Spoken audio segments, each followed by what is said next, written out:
Hi friends and welcome to A Thacker Art.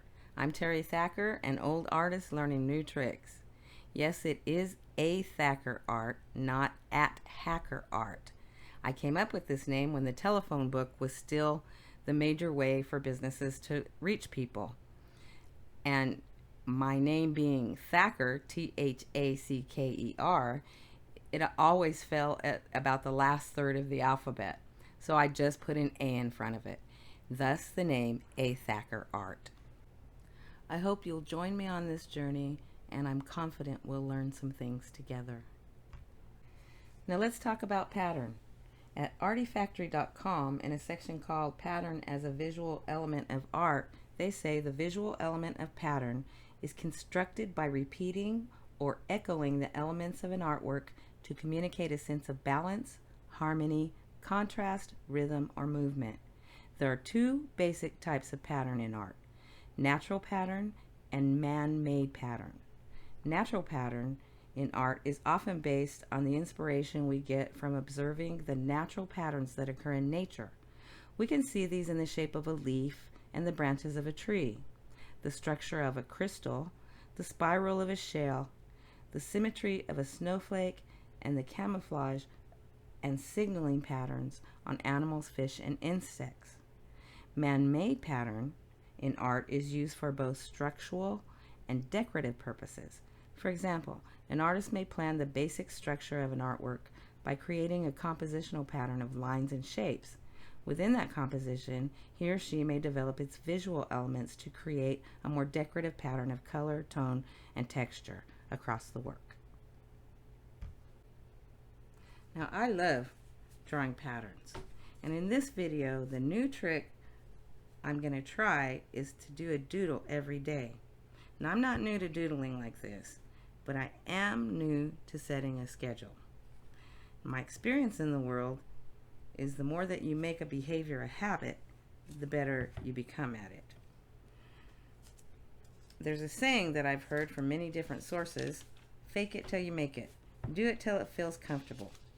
I think the older we get, the more we forget this idea. I mean, think back to when you learned how to make letters.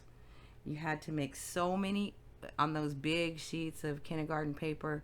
I remember having to make countless O's and countless vertical lines and countless horizontal lines and slanted lines, and then later on I had to draw squares and circles and rectangles and ending.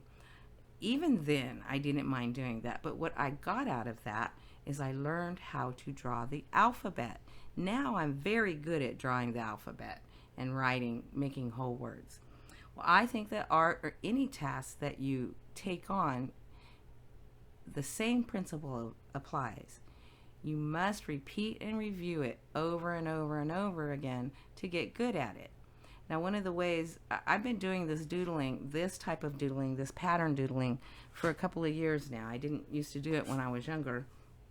And what it's helped me with is to get a lot more confidence when I'm actually doing a painting or a drawing that is not this doodling. I enjoy doing it, and I have a lot of confidence. For example, if I'm going to draw the moon, I'm better at making a circle. If I want to draw a building, I'm a little bit better at drawing rectangular shapes. And I would suggest for you now, when you look at something you want to draw, try and find all those different shapes, all the rectangles and circles and triangles that you might see in the shape. When I draw, I've talked to a few people in my life, and I've taught some children how to do some really basic drawing, So I was a substitute teacher for 9 years. So, but one of the things when I'm talking to friends of mine who want to start drawing, or one of the things they do in their textbook is they always make these hard lines of an outline what they think the subject matter that they're trying to draw looks like. For me, and one of the things I got pretty early on, I didn't even start drawing until I was like 26 years old. I'm 59 now, so I've been doing it for a little while. And I've actually sold a couple of paintings and actually had one commission work in my life that I did. But most of the time I've been working, I haven't really been able to develop the habits that I need to actually have an art career. So I'm attempting to do that now. But one of the things I try and tell my friends is look at the shapes. Rather than the whole piece of what you're trying to draw, look at the shapes of everything. So for example, if you look at somebody's face, and you're looking at the eye and the cheek and the ear, within each one of those sections, like under the eye, there's going to be some shadow maybe, or under on the where the eyelash is on, and you look underneath the part where the eyelash is, right on the eyeball, there's going to be a shadow from your eyelashes on your eye, and it's going to create a shape. Shadows and light create shapes, and that's pretty much what creates the shapes and color. So developing the skill to draw those shapes, all the different shapes that I'm drawing in this drawing, or the other doodles that I'll be doing, helps me when I'm in going to draw a picture, to look at the shapes in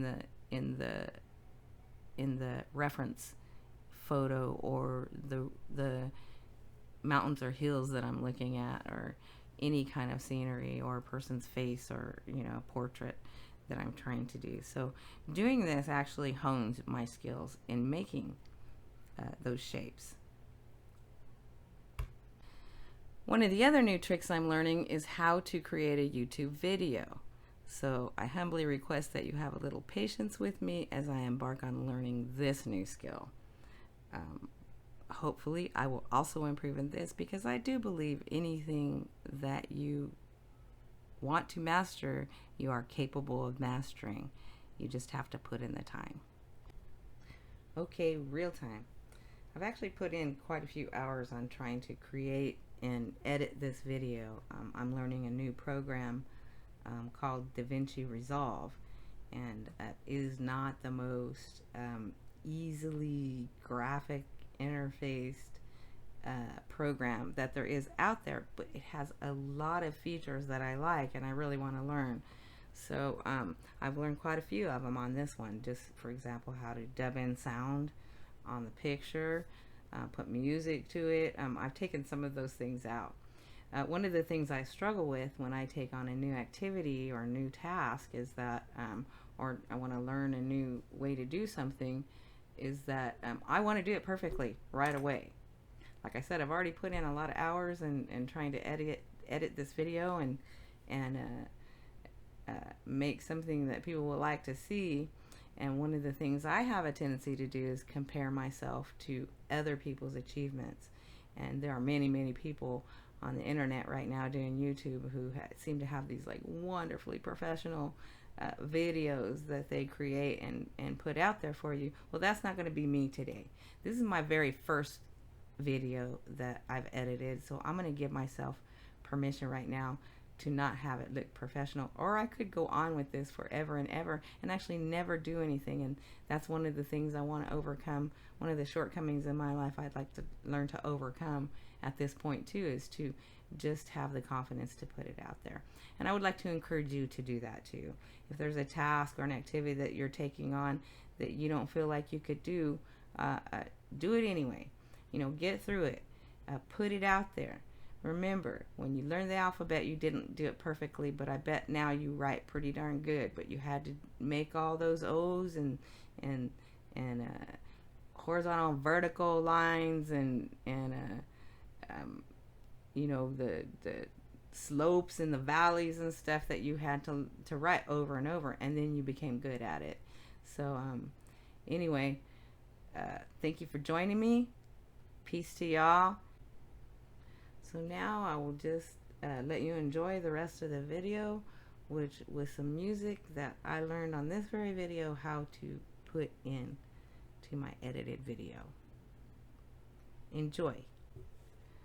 This piece is from freepd.com, where you can find music to download for your videos, and it is called Brothers Unite by Alexander Nakarada.